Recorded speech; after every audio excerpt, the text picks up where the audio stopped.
God's people, the Israelites, had been slaves in Egypt for 430 years.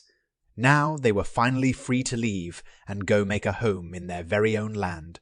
God had chosen Moses as their leader, so they packed everything they owed and followed him out of Egypt. Over 1 million Israelites set off.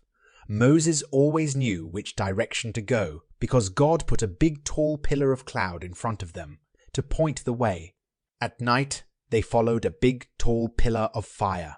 They never got lost because God always showed them the correct way to go. Eventually, the pillar stopped by the water called the Red Sea. Meanwhile, back in Egypt, the Pharaoh and his officials began thinking about how all of the Israelites had left. God had proven, through the 10 plagues, that he was more powerful than the king of Egypt and all of the Egyptian gods.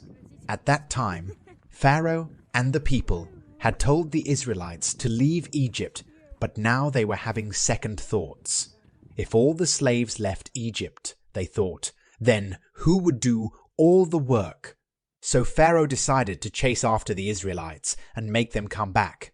He sent all of his horses and chariots and all of his horsemen and troops. He must have thought no one would be able to stop this army. When God's people saw the Egyptian army approaching in the distance, they became very afraid. There was nowhere to go to get away. The army was behind them, and the Red Sea was in front of them. They were trapped. The people complained to their leader, Moses.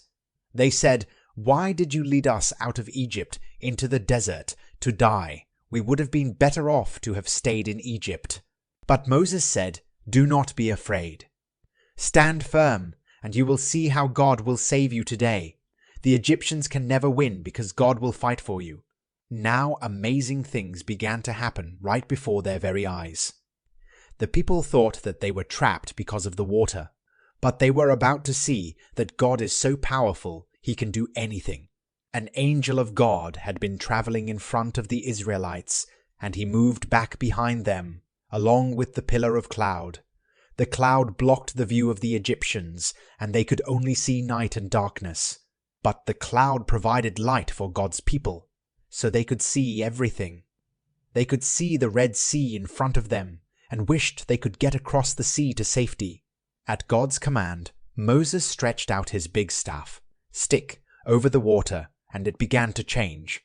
A strong wind blew the water up into 2 walls, so that there were walls of water on each side and dry land down the middle. God had provided a way to cross the sea to the other side. When the Egyptians saw the dry land, they followed the Israelites. Do you think they caught up with them? No, they did not. Strange things began happening to them.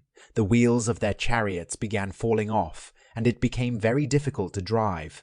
By the time the Egyptians realized God was fighting against them, it was too late. Now that the Israelites were all safely on the other side, God told Moses to stretch his staff over the water again. Soon, all of the Egyptian army was drowned in the water. The people were so happy that God had saved them from their enemies.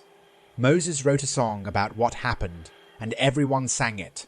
And Moses' sister, Miriam, sang another part of the song. Then she got a tambourine and began to dance. Soon, all the women were dancing with joy for all God had done that day. If you were one of the people, there would you join in the celebration.